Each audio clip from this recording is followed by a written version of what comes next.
हरे कृष्णा, राधे राधे। कैसे हो आप सब? आई होप कि आप सब अच्छे होंगे।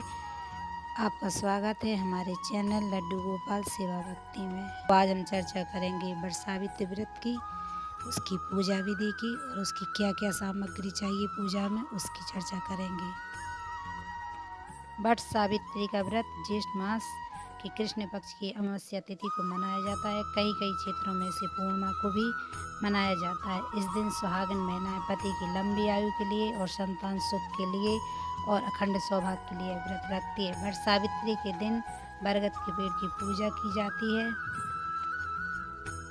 इस साल वट सावित्री का व्रत 30 मई को मनाया जाएगा और इसी दिन सौमती अमावस्या भी है और इसी दिन शनि जयंती भी है। तो आइए जानते हैं कि वट सावित्री व्रत की पूजा सामग्री और महत्व। इस व्रत का महत्व इसलिए भी है कि माता सावित्री अपने पति सत्यवान के प्राण यमराज से मुक्त कराकर वापस लाई थी। दूसरी बात, इस वृक्ष में ब्रह्मा, विष्णु और शंकर तीनों का वास होता है, जिससे इसका विशेष महत्व बढ़ जाता है। वट वृक्ष में ब्रह्मा, विष्णु और शंकर तीनों का वास होने के कारण सुहागनों को विशेष फल की प्राप्ति होती है। वट सावित्री की कथा सुनने से सौभाग्य महिलाओं का सौभाग्य अखंड रहता है और संतान की प्राप्ति होती है। वट सावित्री के व्रत में हमें क्या क्या सामग्री चाहिए पूजा के लिए? तो हमें पूजा के लिए चाहिए सत्यवान और सावित्री की मूर्ति, धूप, दीप, घी, फल में आता है जैसे तरबूज है, खरबूज है, आम है और फूल, किसी भी प्रकार का फूल, बांस का पंखा, लाल कलावा, कच्चा सूत जिससे अपन बरगद के पेड़ पे बांधते हैं। साथ ही सुहाग का सामान, बरगद का फल, साथ ही भिगोआ हुआ चना जिसको आप रात में पानी में डालकर भिगो सकते हैं और सुबह उसको निकाल लें। जल से भरा कलश आप मिट्टी का भी ले सकते हैं और तांबे का भी। अगर आपके पास मिट्टी का कलश है तो ज़्यादा अच्छा है। घर की बनी हुई पूड़ियाँ और मिठाई और साथ में एक मिट्टी का दीपक जो कि दीप पे ज्वलित करने के लिए। वट सावित्री व्रत की पूजा विधि क्या है? तो आइए हम जानते हैं कि इसकी पूजा विधि क्या है।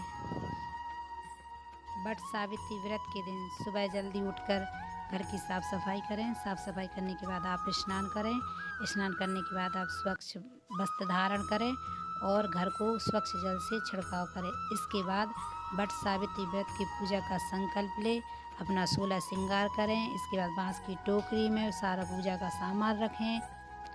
टोकरी में सामान रख करके आपके घर के पास जो भी बरगद का पेड़ हो वहाँ जाएं।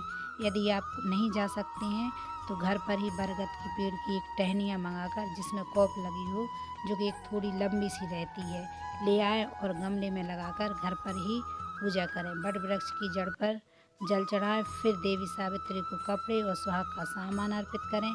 इसके बाद वट वृक्ष पर फल फूल अर्पित करें। इसके बाद कुछ देर तक बांस के पंखे से वट वृक्ष पर हवा करें। फिर आप कच्चा धागा यानी कि सूत लें और बरगद के वृक्ष को चारों तरफ उसको लपेटें, बांधें। उसके लिए उसकी 3 परिक्रमा करें या 7 परिक्रमा करें या आप 108 परिक्रमा कर सकते हैं। आप अपने अनुसार 3, 7 या 108 परिक्रमा कर सकते हैं।